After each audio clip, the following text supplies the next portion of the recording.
Primeiro assunto que eu quero conversar com vocês hoje é a PEC 186, ou PEC emergencial, que é a PEC fura-teto. O teto de gastos, aquela lei absurda que foi aprovada ainda no governo Temer, ele todo ano precisa ser furado, porque, como eu já repetidas vezes disse aqui, é uma lei impraticável.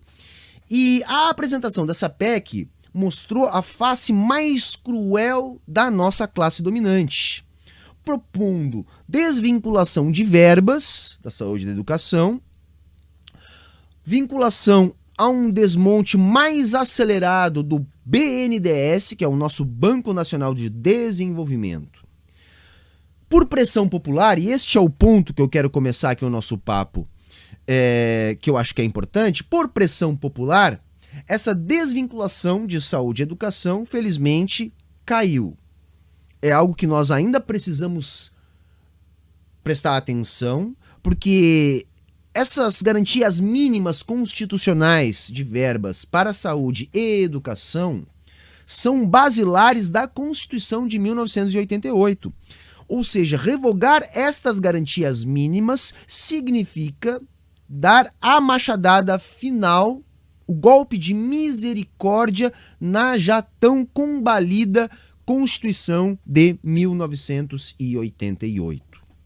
Mas a apresentação cruel desta PEC, que, por exemplo, aborda questões relacionadas ao auxílio emergencial, ao retorno do auxílio emergencial, vinculando de maneira vil, de maneira cruel, de maneira em forma de chantagem, colocando como se uma coisa estivesse atrelada à outra, como se uma coisa pudesse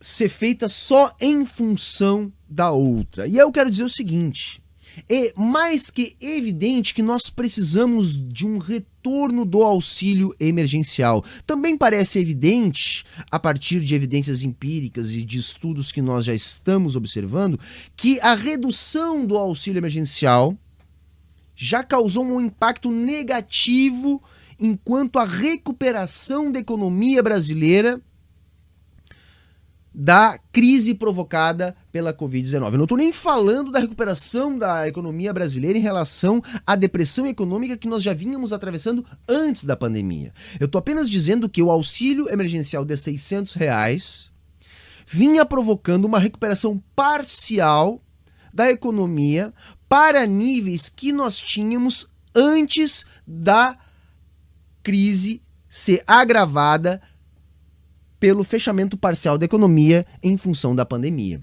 Então, quando nós tivemos a redução e depois o fim do auxílio, nós já estamos percebendo os impactos negativos desse fim do auxílio, dessa redução do auxílio, na recuperação do nível de atividade para aquele nível pífio que a gente tinha lá no início da pandemia. Porque vejam, o que nós temos agora? Uma proposta de um retorno do auxílio emergencial, porém uma proposta que não retorna o auxílio para os R$600. E essa deve ser a briga. Porque se eu disse para vocês que a pressão popular foi suficiente para tirar a questão da saúde e da educação da desvinculação da PEC, é também a pressão popular a que pode ser responsável para um eventual retorno do auxílio no patamar dos R$600. Porque vejam, gente,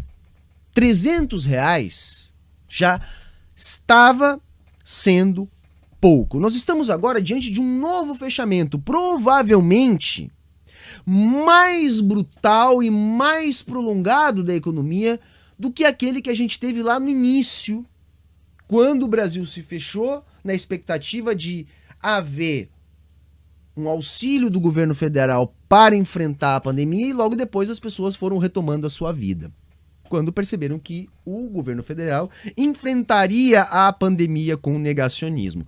Pois bem, o negacionismo do governo, a falta de compra de vacinas, a aposta em tratamentos sem nenhum tipo de comprovação científica, tudo isso está fazendo com que o Brasil esteja chegando no pior momento da crise da Covid-19, com uma sincronização dos casos e o esgotamento do sistema de saúde em nível nacional. Ora, sendo assim, aquilo que está acontecendo agora, este movimento de fechamento da economia, tende a ser mais duradouro por causa da necessidade imposta pelo colapso do sistema de saúde, diferente do que nós tínhamos lá no início. Então, se os R$300 já estavam mostrando que era um número insuficiente para a retomada, imagina sem esses R$300, sendo que essa retomada do auxílio que está sendo discutida agora é de um auxílio de nem R$300. Então, o ponto é, nós temos que fazer pressão popular.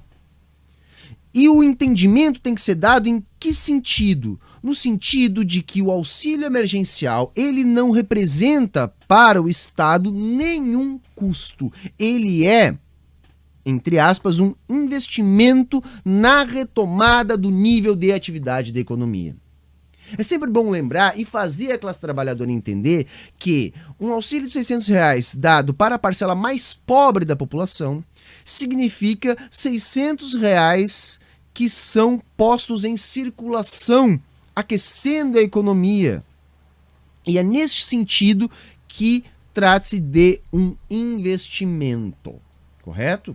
Então, a pressão popular tem que ser neste sentido, combatendo o discurso que diz que não há dinheiro para o pagamento do auxílio emergencial, que diz que se nós tivermos auxílio emergencial, nós teremos inflação. Então, cabe a gente desmistificar, procurar entender as causas da nossa inflação, porque elas não têm relação nenhuma com o pagamento do auxílio emergencial. E nem é necessário cortar direitos, aumentar impostos para pagar o auxílio emergencial.